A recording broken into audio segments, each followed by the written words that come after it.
بسم اللہ الرحمن الرحیم۔ السلام علیکم ناظرین، میں ہوں وجیہ زارا اور آپ سب لوگ دیکھ رہے ہیں H99 نیوز۔ تو ناظرین، آج کی سب سے بڑی، سب سے سنسنی خیز اور پورے پاکستان کو ہلا دینے والی خبر، پاکستان کی مبینہ کوکین کوئین انمول عرف پنکی کی گرفتاری۔ ناظرین، یہ صرف ایک خاتون کی گرفتاری نہیں ہے،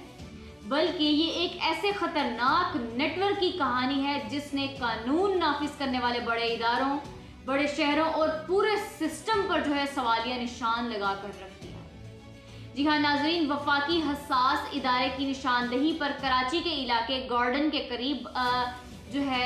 ایک چھاپا مارا گیا، جہاں سے انمول عرف پنکی کو گرفتار کر لیا گیا۔ پولیس کے مطابق فلیٹ میں 1540 گرام کوکین، تقریباً 7000 گرام مختلف کیمیکلز، خام آئل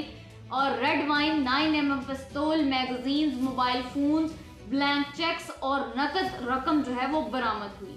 ناظرین، حکام کا کہنا یہ ہے کہ یہ صرف منشیات فروخت نہیں کرتی تھی، بلکہ خود کوکین تیار کرتی تھی، اور حیران کن بات یہ ہے کہ ان کی تیار کردہ کوکین عام مارکیٹ سے کئی گنا مہنگی ہوتی تھی۔ جی ناظرین، عام کوکین جہاں 10 سے 12 ہزار روپے فی گرام ملتی ہے، وہیں پہ پنکی کی وائٹ کوک 20 سے 25 ہزار فی گرام اور گولڈن کوک 40 ہزار روپے فی گرام تک فروخت ہوتی تھی۔ ذرائع کے مطابق پنکی کے صرف کراچی میں ہی 800 سے زائد کسٹمر تھے، اور ان کا نیٹ ورک صرف کراچی میں نہیں بلکہ لاہور اور اسلام آباد تک پھیلا ہوا تھا۔ سپلائی کے لیے انہوں نے اسپیشل وہ 4 رائڈرز رکھے ہوئے تھے جو گھروں تک منشیات پہنچاتے تھے۔ ہر رائڈر کو تنخواہ، رہائش اور مکمل سپورٹ دی جاتی تھی۔ تحقیقات کے مطابق یہ بھی سامنے آیا ہے کہ پنکی ایک چلتی پھرتی لیبارٹری کے ساتھ گھومتی تھی، یعنی کہ وہ جہاں جاتی وہیں پر ہی منشیات تیار کرنے کی صلاحیت رکھتی تھی۔ اس کے قبضے میں کیٹامائن اور دیگر خطرناک کیمیکلز بھی برآمد کیے گئے ہیں۔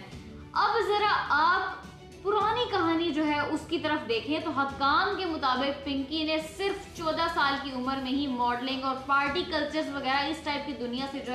ان کا تعلق تھا، اور اس ٹائپ کی دنیا میں ہی انہوں نے سٹارٹ اپ لیا،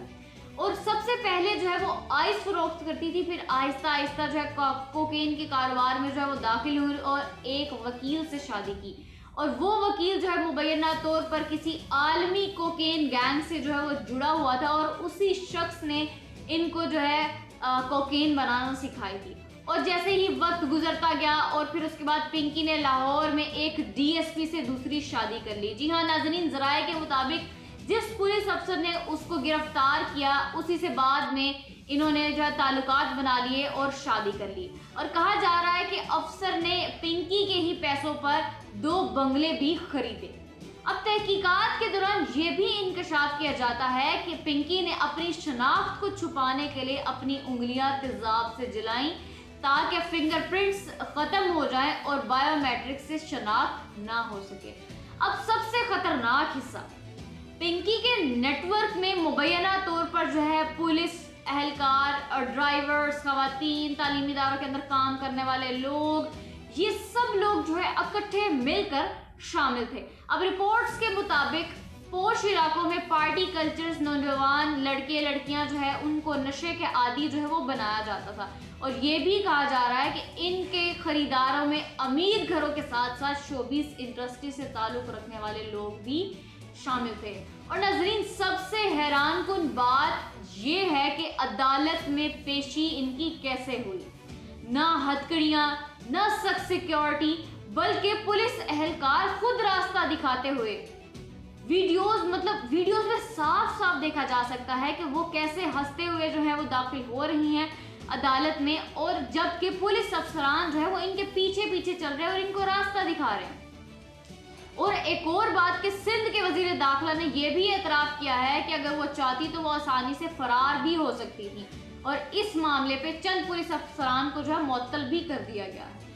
اب سندھ کے وزیر داخلہ کی آپ بات سنیں کہ وہ ان کو شہ دے رہے ہیں کہ وہ ان کا شکریہ ادا کرنا چاہ رہے ہیں کہ وہ بھاگ بھی سکتی تھی، یعنی کہ آپ کو اتنے سالوں سے پتہ نہیں لگا کہ وہ اتنا بڑا گینگ یہاں پہ بن گیا ہے، اور انہوں نے اپنا نیٹ ورک اتنا ہیوج پھیلا لیا ہے، اور آپ بلکہ الٹا اس کو پکڑنے کے بجائے یہ شے دے رہے ہیں کہ وہ جو ہے ان کا شکریہ ادا کر رہے ہیں کہ وہ بھاگی نہیں۔ اب ایک اور دھماکہ خیز انکشاف جو ہے وہ یہ بھی کیا جا رہا ہے کہ ایک مبینہ آڈیو سامنے آئی ہے جس میں وہ پنکی مطلب آرام سے دھڑلے سے کہتی ہیں کہ ہم لوگ بھی جو ہے دھڑلے سے کام کر رہے ہیں، اگر روک سکتے ہو تو روک کر دکھاؤ۔ اب یہ بھی دعویٰ کرتی ہیں وہ کہ ریٹائرڈ پولیس افسر جو ہے ان کو فون کر کر کے کہتے ہیں کہ ہم تمہیں نہیں پکڑ سکتے۔ اب ناظرین آپ خود دیکھیے کہ یہ وہی سندھ ہے جہاں پر ابھی کچھ دنوں پہلے یعنی کہ حال ہی میں شیما کرمانی کے ساتھ سخت رویہ اختیار کیا گیا تھا، جو کہ خواتین کے حقوق کے لیے کھڑی ہوئی تھی، اور اب اس کے برعکس دیکھیں تو یہاں پہ ایک مبینہ خاتون منشیات فروغ جو ہے وہ خاتون پورے روب سے اور دبنگ انداز میں جو ہے مبینہ پروٹوکول کے ساتھ عدالت میں آتی ہوئی دکھائی دے رہی ہے، یعنی کہ اتنا بڑا جرم کرنے کے بعد بھی ان کو بالکل اپنے وہ کارے پہ پشیمان ہے ہی نہیں۔ اور اب سب سے بڑا سوال، اتنے سالوں تک یہ نیٹ ورک کیسے چلتا رہا؟ کس کس نے ان کو تحفظ دیا؟ کون کون سے سیاستدان، پولیس افسران یا طاقتور شخصیات ان کے ساتھ جڑی ہوئی تھی؟ یہ سوال ہر ایک بندے کے اور دماغ میں جو ہے وہ ابھی اس ٹائم آ رہا ہے، اور عوام کے دماغ کے اندر جو ہے ہر ایک بات جو ہے اسی ٹائپ کی نظر آ رہی ہے، کیونکہ ناظرین اتنا بڑا منشیات کا نیٹ ورک بغیر کسی سیاسی اور طاقتور پشت پناہی کے بغیر جو ہے وہ چل ہی نہیں سکتا۔ اور ایک اور اہم بات، کیا اب پنکی کی جان کو خطرہ ہے؟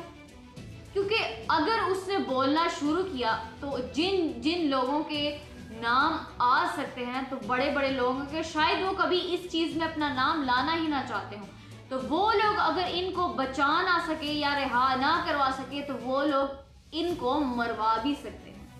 بیکاز فی الحال میں یہ فی الحال کی جو اپڈیٹس ہیں ان کے مطابق تو یہی لگتا ہے۔ اب ابھی کے لیے جو ہے صرف اتنا ہی۔ آپ کیا سمجھتے ہیں، کیا اس کیس کے اندر جو ہے اصل کردار بے نقاب ہوں گے یا ہمیشہ کے لیے اس معاملے کو اس بار پھر جو ہے دبا دیا جائے گا؟ اپنی رائے جو ہے کمنٹ میں ضرور پیش کیجیے گا۔ اگر ویڈیو پسند ہے تو اسے لائک اور شیئر کرنا نہ بھولیں، اور چینل کو سبسکرائب کرنا بھی مت بھولیے گا۔ ابھی تک کے لیے اتنا ہی، مجھے اجازت دیجیے، ملتے ہیں نیکسٹ ویڈیو میں، تب تک کے لیے اللہ حافظ۔